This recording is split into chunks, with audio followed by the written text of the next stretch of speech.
নমস্কার বন্ধুরা, কেমন আছেন সবাই? আশা করছি সবাই অনেক ভালো আছেন। বাসা বাড়িতে একদমই ভালো লাগে না, এজন্য মাঝে মাঝে একটু ঘুরতে আসতে ইচ্ছা করে। আর সাম্য তো পার্কে এলে ভীষণ খুশি, তাই আবারও আমরা পার্কে চলে এলাম। আজকে এসেছি আমরা ম্যাজিক আইল্যান্ডে। এখানে কিছু ভাস্কর্য আছে, যেমন গরিলা, ম্যাজিক ট্রি, ডাইনোসর। এই জিনিসগুলো একটু নড়াচড়া করে। এগুলো হঠাৎ করে যদি বাচ্চারা দেখে যে ওরা নড়াচড়া করছে, অবাক হয়ে যায়। এটাই। আর বাতাস আছে, খোলামেলা আছে, দেখতে ভালো লাগে, এই জন্যই এলাম। সোনালি ডানার চিল দেখতে খুবই ভালো লাগছে। এই যে গাছের ছায়ায় বসে আছে বানর, আর গাছের ডালে বসে আছে সোনালি ডানার চিল। ছোট ছোট ফুল, সূর্যমুখীর মতো দেখতে। আমি এই ফুলগুলোর নাম জানি না, অনেক জায়গায় দেখি কিন্তু নাম জানা হয়নি।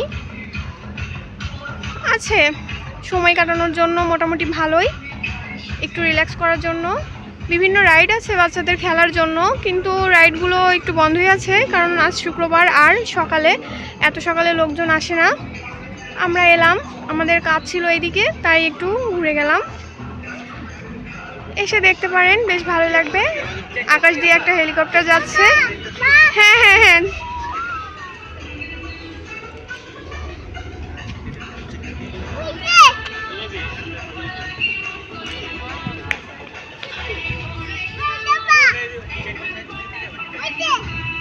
এই পার্কে যত জিনিস আছে তার মধ্যে এই ম্যাজিক ট্রিটি দেখতে সবচেয়ে বেশি আকর্ষণীয় এবং বেশি ম্যাজিক্যাল। গাছটি কথা বলে, মানুষের মতো দেখতে। আমরা সবাই এই গাছটি দেখতে ভীষণ উপভোগ করছি, আর সাম্য স্পেশালি উপভোগ করছে। ও তো অনেকক্ষণ এখানে দাঁড়িয়ে আছে, কথা বলছে। ম্যাজিক ট্রি কী কথা বলছে সেগুলো বলছে।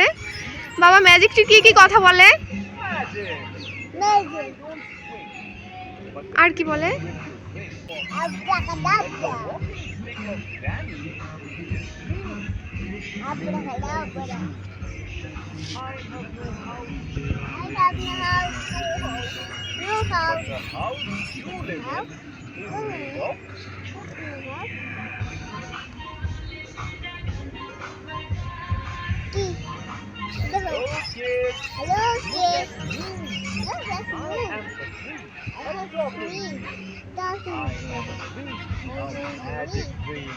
বাবা, এই গাছটা কিন্তু আগে মানুষ খাই খাই বড় হয়েছে।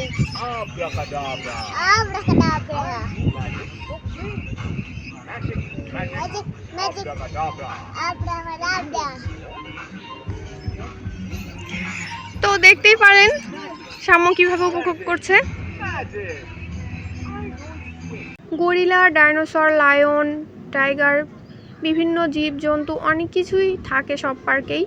কিন্তু এই পার্কের বৈশিষ্ট্য হলো এখানকার যা কিছু আছে ভাস্কর্যগুলো একটু নড়াচড়া করে। এই যে ম্যাজিক আইল্যান্ড, এখানে ওরা গান গাচ্ছে, তো এগুলোই একটু দেখতে মজা লাগে। আর বাচ্চারা তো যদি দেখে যে এগুলো নড়াচড়া করছে, তাহলে তো খুবই অবাক হয়ে যায়, কারণ বাচ্চাদের কাছে এগুলো একটু ভীতিকর। আর এরকম সামনে থেকে যদি দেখে, কিছুটা জ্যান্ত ফিল হয়। এখন প্রচণ্ড গরম, একটু ঘোরাঘুরি করলেই টায়ার্ড লাগে, একটু জল খেতে ইচ্ছা করে। আর আমরা কিছু স্ন্যাকার জাতীয় খাবার নিয়েছি, সাম্যর সেগুলো খুব একটা পছন্দ হয়নি, তাই ওকে খুশি করার জন্য আমি এই সারপ্রাইজিং আইসক্রিমটি নিয়ে এলাম। সাম্য কিন্তু অনেকক্ষণ বেশ মন খারাপ করেছিল, কারণ পার্কে সব কিছুর এত দাম। আমরা একটু কেক, জল এগুলো নিয়েছি, কিন্তু ওর মন ভালো হচ্ছিল না, তাই আমি চেষ্টা করলাম ওর মন ভালো করতে। আমার কাছে আইসক্রিমটি দেখতে খুবই ভালো লেগেছিল। আমি কিন্তু উপরে দেখিনি, আমি জাস্ট এইটুকু দেখেছি। এটা একটু অরেঞ্জ ফ্লেভারের আইসক্রিম আর লাভ আইসক্রিম, এটা দেখেই নিয়েছি যে সাম্যর একটু মন ভালো হবে। আর আইসক্রিমটি যখন খুললাম, শুধু সাম্য না, আমাদের তিনজনেরই মন ভালো হয়ে গেছে, কারণ আইসক্রিমটি দেখতে ভীষণ সুন্দর। এখন সাম্যর মন ভালো হয়ে গেছে। এই যে দেখুন, সাম্য এই আইসক্রিমটি খাবে। খাও তো বাবা।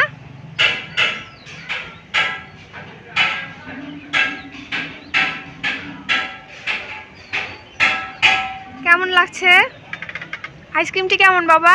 ভালো। তুমি কি এবার খুশি? একটু তাকিয়ে বলো, আর কি মন খারাপ আছে?